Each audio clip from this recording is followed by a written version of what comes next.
every Angry Birds game adored by fans, there's another one that everybody seems to dislike, and they're progressively going to get more hated and also more loved the further we get in this video. Starting with one of the most beloved games, the original game, Angry Birds. In 2009, launched into the mobile game market and creating a brand new wave of mobile games, being a very simple but very addictive gameplay where you fling birds into the structures to defeat pigs. Very simple, but felt kind of repetitive at the time, but with the frequent updates, new levels, themes, and just them broadness to all platforms, it was a beautiful first game to set the franchise to become what it is.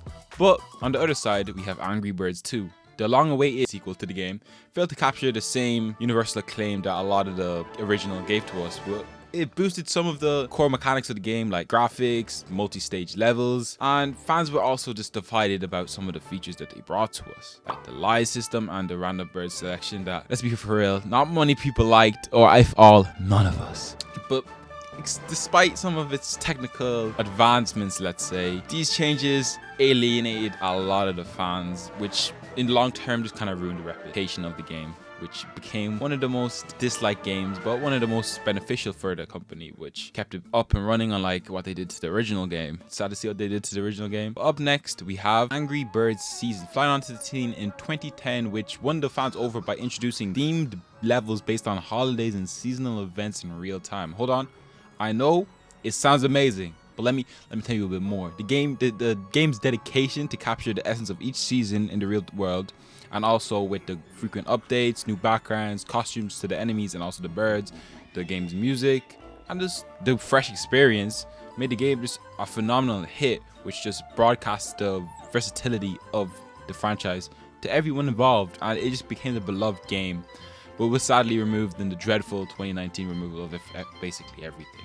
But just imagine, you're sitting down on a nice cold winter day, and boom, in the game, it's cold, it's wintry, it's snowy, and you're sitting down with your hot cocoa, and you're just enjoying life. Just me. Anyways, that's not as joyful as sitting down with a fresh cup of cocoa is Angry Birds Pop. This 2015 bubble shooter spin-off type thing failed to capture the magic of any of the original games at all. It was spin-off of, I don't even want to say what it was. But although it was obviously very colorful, very aimed at the kids, it just made a lot of fans feel like it was a kind of a cash grab, and it was just overdone, and the entry level for this was really low. The standards were dropped, and the gameplay was so repetitive, a very heavy reliance on in-app purchases for progression, which just frustrated me and a lot of you guys out there, and this just overall just leading the reputation to it being forgotten in the franchise unless people bring it up, which happens quite a bit when you're talking about some of the worst games in the franchise. And now talking about some of the better games in the franchise, we have Angry Birds Space, which took the franchise to new heights, quite literally, like, took us from to space. You get it? Because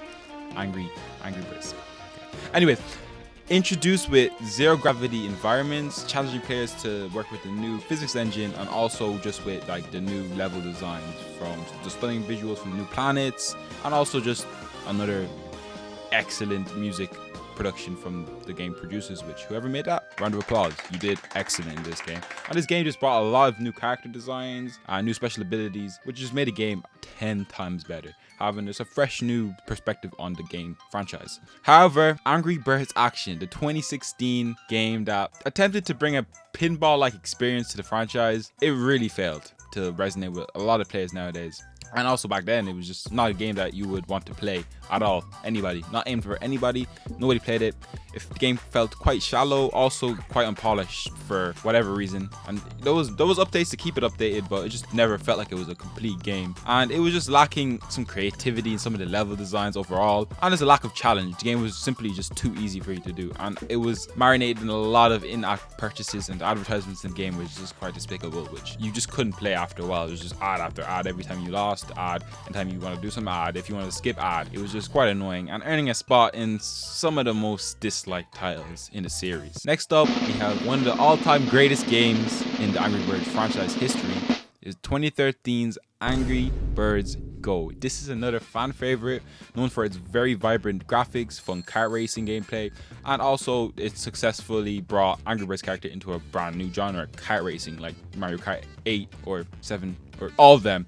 and it just was a really great game overall. The story was great, the music was excellent, and just a lot of the game mechanics worked very good for the time. It can have some flaws nowadays, especially for some of the graphical like design choices. It's a bit outdated, but came out in 2013. It's not even available nowadays, but a lot of the mod packs, especially today, like Recharge and also Nitro, doing unbelievably well. But some of it was criticized in its initial release, being a freemium model, but could easily be brought around if you just play the game quite a bit, and was doing unbelievably well until the dreadful 2.0 update. But it wasn't as bad as people seem to portray it to be, but I can understand why a lot of people dislike this game. But on the flip side, on the bad side, of course, we have Angry Birds Match. Its attempt to break into the match 3 puzzle design, which it had before with Angry Birds Fight, which might be coming up, who knows, but this just failed to be as great as some of the other match 3s in the genre of Angry Birds. And it was like a clone of Candy Crush, which I personally hate, dislike that game very much.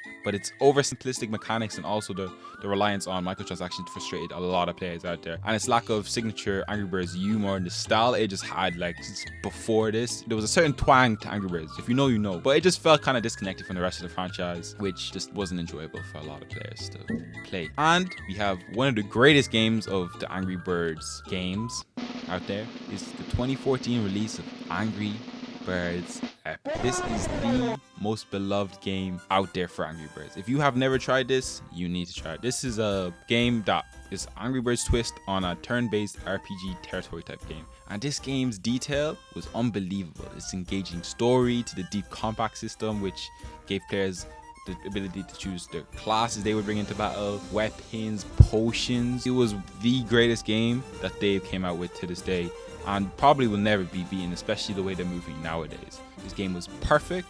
There's nothing bad to say about this game to this day, but it's sadly removed, and there is some mod packs out there that is doing this game wondrous things nowadays. But lastly, we move on to a game that is overly hated in the franchise, but still nevertheless a bad game.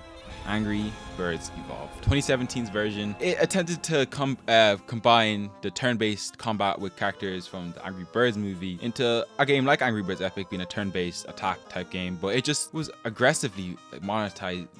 It was aggressively monetized. Like, it always was trying to sell you something, never sell you the game that was already there. And it was very grind heavy. Like, if it's grindy, I don't mind that, but when it's too grind heavy, it's a bit obnoxious. You just don't want to play the game. It just led to a lot of players feeling like the game was just more focused on extracting money from your pockets than extracting your time from your life. It was a quite engaging experience, but it just cemented this place on one of the more disliked games in the series, but not the most disliked game in the series. And I want to hear some of your thoughts in the comments below. What do you think needs to be added to this video and also removed? I'd love to hear your story. A part 2 will be coming. I want to hear what you have to say for that.